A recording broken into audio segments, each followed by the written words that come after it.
Ce modèle qui change la prise en charge des lombalgies. Alors oui, pour l'instant, je t'apprends rien. Ça fait longtemps qu'on sait qu'en tant que kiné, il faut utiliser le modèle biopsychosocial. Je suis sûr que toi aussi, tu en es conscient.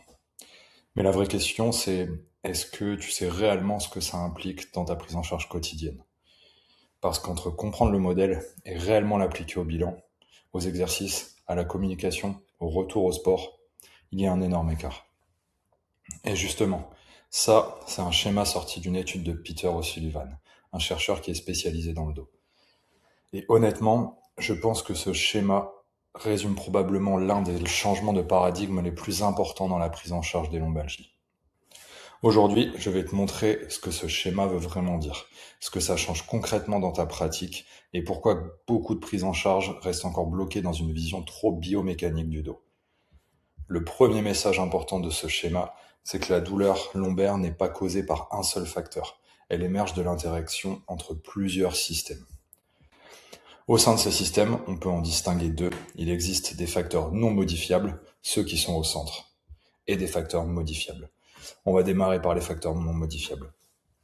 On peut voir notamment qu'au niveau génétique et épigénétique, des modifications patho-anatomiques, des facteurs psychologiques, des antécédents de santé, comorbidité, l'âge, certaines adaptations du système nerveux, etc. Tout ça, ce sont des facteurs qu'on ne peut pas modifier directement. Et ça, c'est important que ton patient le comprenne, pour éviter de promettre des solutions trop simplistes. Nous ne sommes pas tous égaux vis-à-vis de ça, et malheureusement, on n'y peut rien. Chercher à changer certains de ces facteurs, c'est perdre son temps. Et c'est souvent un premier point de friction dans ton traitement. Si ton patient veut absolument changer le fait qu'il ait une protrusion discale, qu'il ait une discopathie, qu'il n'accepte pas cela, il perd son temps et son énergie dans quelque chose qui ne lui apportera rien. C'est à toi de lui expliquer, de lui faire comprendre et surtout lui faire ressentir que ce n'est pas important et que c'est surtout délétère de se concentrer là-dessus. On retrouve également l'âge dans les facteurs non modifiables. Tu peux demander à ton patient s'il veut également changer son âge, le faire réfléchir sur cette question. Est-ce que c'est plutôt sain de vouloir changer son âge? Quelle énergie va-t-il dépenser pour quel résultat? Maintenant, on va explorer les facteurs modifiables. C'est là où ce modèle devient hyper intéressant. Ce qu'il montre, c'est surtout tous les leviers sur lesquels on va pouvoir jouer, ou au contraire, qui peuvent être un obstacle à la récupération de ton patient. Et on va maintenant rentrer dans le vif du sujet. Je vais te partager pour chaque item des anecdotes cliniques, des questions que j'utilise ou des échelles d'évaluation qui pourront t'aider dans ta pratique. On va commencer par les facteurs cognitifs. Les croyances.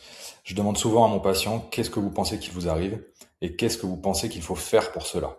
Et je peux te citer l'exemple d'une patiente que j'ai eue récemment avec une douleur discogénique qui pensait que cette douleur était due à sa cambrure et qui avait donc peur de l'extension.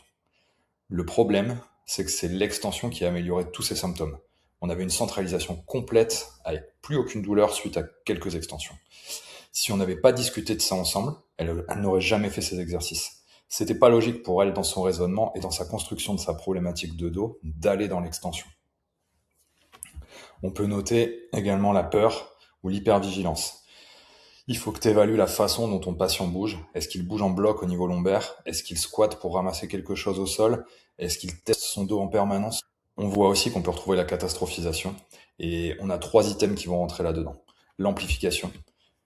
Et cette question que tu peux poser à ton patient, qu'est-ce qui pourrait se passer de pire avec ton problème? La rumination. Combien de fois par jour tu penses à ta problématique? Et ensuite, l'incurabilité. Est-ce que tu penses que tu vas t'en sortir?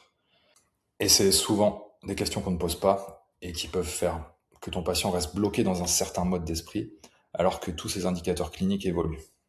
On retrouve également le sentiment d'auto-efficacité. Est-ce que ton patient se sent capable de gérer seul sa problématique ou alors est-ce qu'il se sent démuni ou dépendant d'un thérapeute pour gérer ça?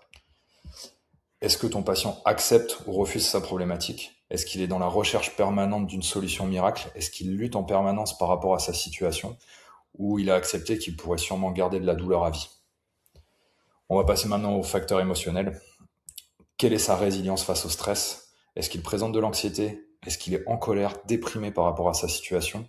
Ou alors, il accueille cette épreuve de manière positive? Et pour évaluer ça, tu peux faire passer une échelle de dépression, HAD ou GAD-7. Tu peux également utiliser l'échelle de burn-out de Maslach.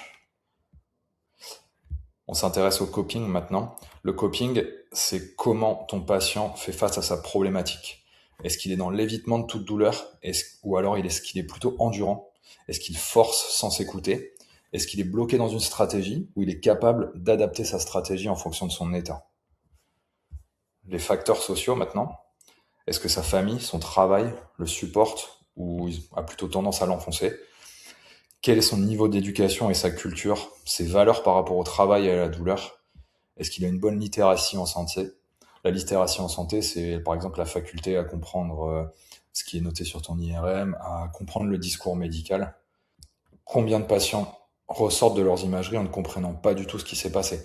Et ça, je peux te citer une anecdote, ça me fait penser à un patient avec un spondylolisthésis de grade 1 qui pensait qu'il allait finir en fauteuil roulant, car lors de sa recherche Google du spondylolisthésis, il a vu qu'on pouvait finir paralysé suite à ça.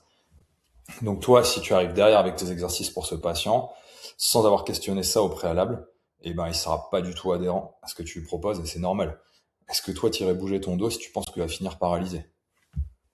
Si on s'intéresse maintenant aux facteurs physiques, on peut voir dans quel état physique est ton patient. Est-ce qu'il est déconditionné? Est-ce qu'il est en bonne santé? Comment est-ce qu'il gère sa charge d'entraînement? Est-ce qu'il présente des comportements mal adaptatifs? Par exemple, la semaine dernière, j'ai reçu une jeune crossfiteuse qui s'est tirée 30 minutes avant chaque séance.